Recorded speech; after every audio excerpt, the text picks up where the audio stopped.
मैं यति महाराज आप सभी दर्शकों का दैनिक यति राशिफल चैनल में हार्दिक स्वागत करता हूं और आप सभी को हिंदी नए वर्ष और नवरात्रि की हार्दिक शुभकामना देता हूं और प्रार्थना करता हूं माता जी से कि यह नया हिंदी वर्ष आपके लिए शुभ और मंगलमय हो और आपकी सभी मनोकामना पूर्ण हो। आज मैं आपको इस वीडियो में चैत्रीय नवरात्रा का घट स्थापना का पंचांग और घट स्थापना करने का शुभ मुहूर्त, माता किस वाहन से आएगी किस वाहन से जाएगी यह बताऊंगा। साथ में नव वर्ष की जानकारी और माता के 9 जो स्वरूप है यानी दुर्गा माता के 9 दिन अलग अलग पूजे जाते हैं तो वह उसके बारे में भी बताऊंगा और किस राशि वालों को किस मंत्र की माला करनी चाहिए यह मैं बताऊंगा।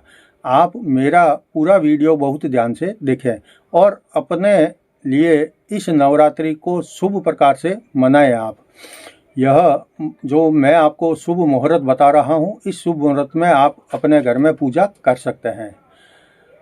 इस 19 तारीख को चैत्र नवरात्रि शुरू होगी। उस दिन गुड़ी पड़वा का, युगादि का और झूलेलाल जयंती भी रहेगी। तो मैं सबसे पहले आपको जो है 19 तारीख का पंचांग बता देता हूँ, जिस दिन चैत्र नवरात्रा शुरू होगा। चैत्र नवरात्रा 19 मार्च 2026 गुरुवार को शुरू होगा। चैत्र मास शुक्ल पक्ष की प्रतिपदा तिथि जो है सुबह सूर्योदय के समय 6:52 से शुरू होकर 20 मार्च की सुबह जो है सूर्योदय से पहले 4:52 तक रहेगी। उसके बाद में द्वितीय तिथि शुरू होगी। उत्तरा लाभ पर उत्तरा भाद्रपद नक्षत्र कल सुबह सूर्योदय पूर्व 4:05 तक रहेगा। फिर गंडमूल संज्ञक रेवती नक्षत्र शुरू होगा और पंचक दिन रात चलते रहेंगे। शुक्ल योग मध्य रात्रि 1:17 तक रहेगा। फिर ब्रह्म योग शुरू होगा। नागकरण सुबह 6:52 तक रहेगा। फिर किस्तुग्न करण शुरू होगा। चंद्रमा दिन रात मीन राशि में गोचर करता रहेगा। राहु काल 19 तारीख को दोपहर में 2:17 से 3:47 तक रहेगा और गुरुवार को दक्षिण दिशा में दिशाशूल रहता है, इसलिए यात्रा ना करें, दक्षिण दिशा की यात्रा ना करें। अभिजीत मुहूर्त गुरुवार को दोपहर में 12:22 से 1:10 तक रहेगा और गुरुवार को 19 तारीख को सूर्योदय सुबह 6:43 पर होगा और सूर्यास्त शाम को 6:49 पर होगा। अब आगे बढ़ने से पहले मैं एक निवेदन करना चाहता हूं कि अगर आपने अभी तक मेरे चैनल को सब्सक्राइब नहीं किया है तो सबसे पहले इसे लाल बटन दबाकर सब्सक्राइब करें और फिर घंटी के बटन को भी दबाएं, ताकि जैसे ही मेरा कोई नया वीडियो पोस्ट होता है तो तुरंत आपको सूचना मिल जाए और आप उसको सबसे पहले देख सकें। इसके अलावा अगर आप मेरे से फ़ोन पर बातचीत करना चाहते हैं तो नंबर आप स्क्रीन पर देख रहे हैं 9462575291। इस नंबर पर आप मुझे केवल रविवार को सुबह 10 बजे से 11 बजे के बीच में फ़ोन करके बातचीत कर सकते हैं और कोई ज्योतिष का एक सवाल भी पूछ सकते हैं। इसके अलावा यही नंबर मेरे व्हाट्सएप का भी है।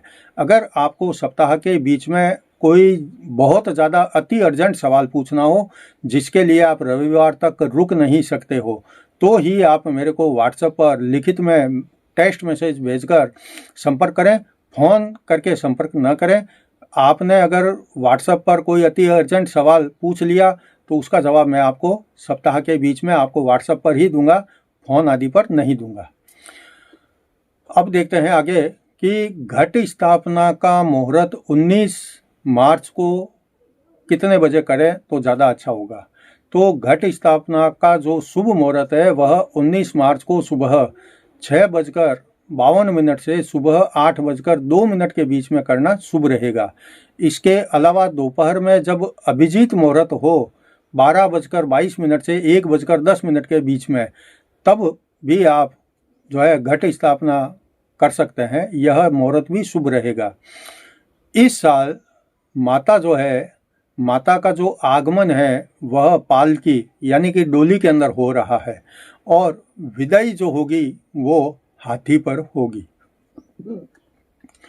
हिंदी नव वर्ष विक्रम संवत 2083 19 मार्च 2026 से शुरू हो रहा है, यानी चैत्र शुक्ल पक्ष की प्रतिपदा तिथि को नवरात्रि भी शुरू हो रही है और साथ में हिंदी नव वर्ष 2083 भी शुरू हो रहा है। गुजराती संवत 2082 जो चल रहा है उसका नाम पिंगल है। शक संवत 1947 का नाम विश्वासु है। हिंदी पंचांग के अनुसार जिस वार को नव वर्ष शुरू होता है, उस वार का जो अधिपति ग्रह होता है वह राजा होता है। इसलिए इस बार गुरुवार को जो नवरात्रि शुरू हो रही है, तो इस साल का जो राजा है वह बृहस्पति होंगे।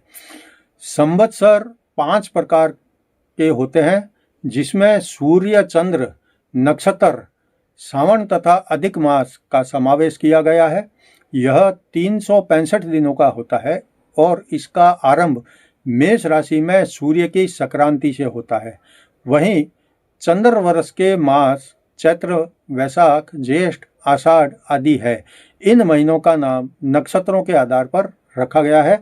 चंद्र वर्ष 354 दिन का होता है। इसी कारण जो बढ़े हुए 10 दिन होते हैं वह चंद्र मास में ही माने जाते हैं, किंतु दिन बढ़ने के कारण इन्हें अधिक मास कहा जाता है। हर 3 साल में एक बार अधिक मास आता है, क्योंकि चंद्र मास में हर साल 10 दिन अधिक हो जाते हैं और इस प्रकार से 3 साल में ये 30 दिन बन जाते हैं, यानी कि पूरा एक महीना बढ़ जाता है, वो ही अधिक मास कहलाता है। अब देखते हैं किस दिन किस माता की पूजा की जाएगी। तो 19 मार्च गुरुवार को माँ शैलपुत्री की पूजा की जाएगी। उसके बाद में ब्रह्मचारिणी माता की पूजा की जाएगी। फिर तीसरे दिन चंद्रघंटा माता की पूजा की जाएगी। चौथे दिन कुशामंडा माता की पूजा की जाएगी। 5वें दिन स्कंद माता की पूजा की जाएगी। छठे दिन कात्यायनी माता की पूजा की जाएगी। 7वें दिन जो है कालरात्रि माता की पूजा की जाएगी। 8वें दिन जो है महागौरी माता की पूजा की जाएगी और 9वें दिन सिद्धिदात्री माता की पूजा की जाएगी। तो यह 9 माताओं का पूजन इस बार नवरात्रि में करना चाहिए। इस साल नवरात्रि की शुरुआत गुरुवार से हो रही है, तो माँ दुर्गा का जो है पालकी में यानी कि डोली में सवार होकर वो आ रही है, ये मैंने आपको बताया है। और वापस जब जाएगी तो वह हाथी पर सवार होकर जाएगी। माता का डोली में आना शुभ माना गया है, हाथी पर जाना भी शुभ माना गया है। तो यह जो आने वाला साल है लगभग पिछले साल के मुकाबले थोड़ा अच्छा बीतेगा सबके लिए। अब मैं आपको बताता हूँ कि जो मैंने अभी 9 दुर्गा के रूप बताए, इनका नाम ये क्यों पड़ा है। तो सबसे पहले जो शैलपुत्री है, जो देवी पार्वती को शैलपुत्री के नाम से जाना जाता है। शैल का शाब्दिक अर्थ पर्वत होता है। पर्वतराज हिमालय के घर में पुत्री के रूप में जन्म लेने के कारण इन्हें शैलपुत्री माता कहा गया है। दूसरी ब्रह्मचारिणी माता होती है। ब्रह्म का अर्थ है तपस्या, कठोर तपस्या का आचरण करने वाली देवी को ब्रह्मचारिणी कहा जाता है। भगवान शिव को पाने के लिए माता पार्वती ने वर्षों तक कठोर तप किया था, इसलिए माता को ब्रह्मचारिणी के नाम से भी जाना गया है। तीसरा नाम मैंने बताया था चंद्रघंटा माता। तो देवी के मस्तक पर अर्धचंद्र के आकार का तिलक विराजमान है, इसलिए इनको चंद्रघंटा के नाम से भी जाना जाता है। चौथा है कुशामंडा माता। देवी में ब्रह्मांड को उत्पन्न करने की शक्ति व्याप्त है और वे उदर से अंड तक अपने भीतर ब्रह्मांड को समेटे हुए हैं, इसलिए माता रानी को कुशामंडा माता के नाम से भी जाना जाता है। 5वीं माता होती है स्कंद माता। माता पार्वती कार्तिकेय की माँ है। कार्तिकेय का एक नाम स्कंद भी है। इस तरह से स्कंद की माता यानी स्कंद माता कहलाती है। छठी देवी होती है कात्यायनी माता। जब महिषासुर का अत्याचार पृथ्वी पर बढ़ गया था, तब भगवान ब्रह्मा, विष्णु, महेश तीनों ने अपने अपने तेज का अंश देकर महिषासुर के विनाश के लिए एक देवी को उत्पन्न किया। इस देवी की सर्वप्रथम पूजा महर्षि कात्यायन ने की थी, इसलिए इन्हें कात्यायनी के नाम से जाना जाता है। 7वीं देवी होती है कालरात्रि माता। माँ भगवती के 7वें रूप को कालरात्रि कहते हैं। काल यानी संकट, जिसमें हर तरह का संकट खत्म कर देने की शक्ति हो, वो कालरात्रि माता होती है। माता कालरात्रि का स्वरूप देखने में अत्यंत भयानक होता है, लेकिन ये सदैव शुभ फल ही देने वाली होती है और राक्षसों का वध करने वाली होती है।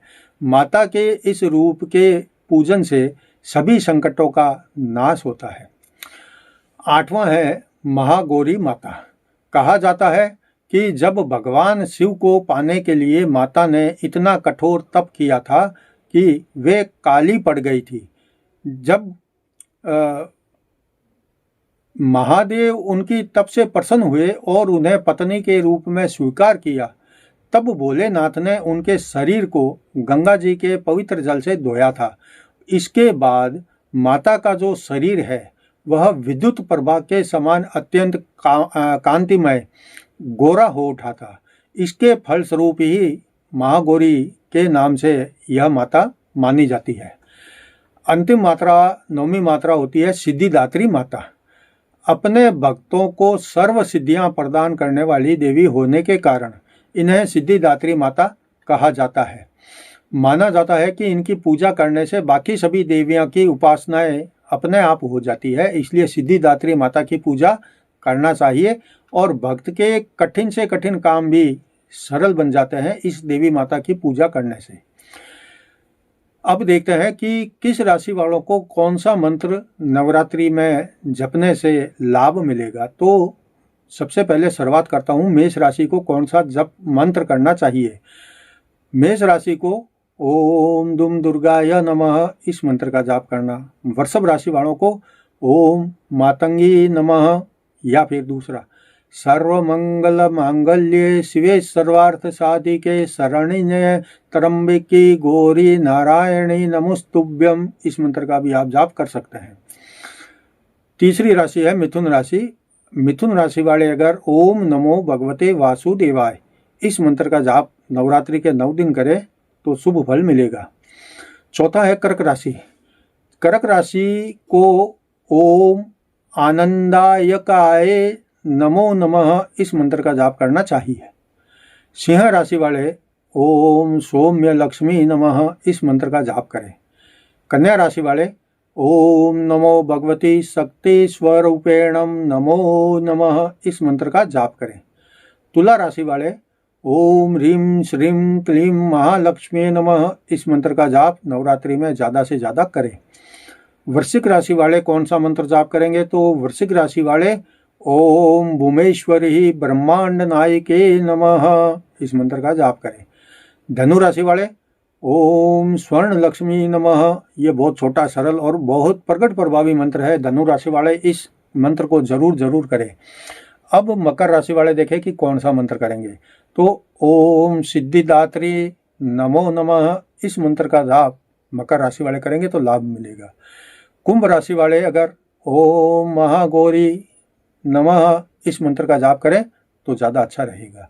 और मीन राशि वाले ओम कात्यायनी नमः ये मंत्र करें। या फिर एक मैं दूसरा मंत्र और बता देता हूँ, वो दुर्गा माता का है ओम दुम दुर्गाये नमः इस मंत्र का अगर जाप करेंगे तो आपको इसका शुभ फल मिलेगा।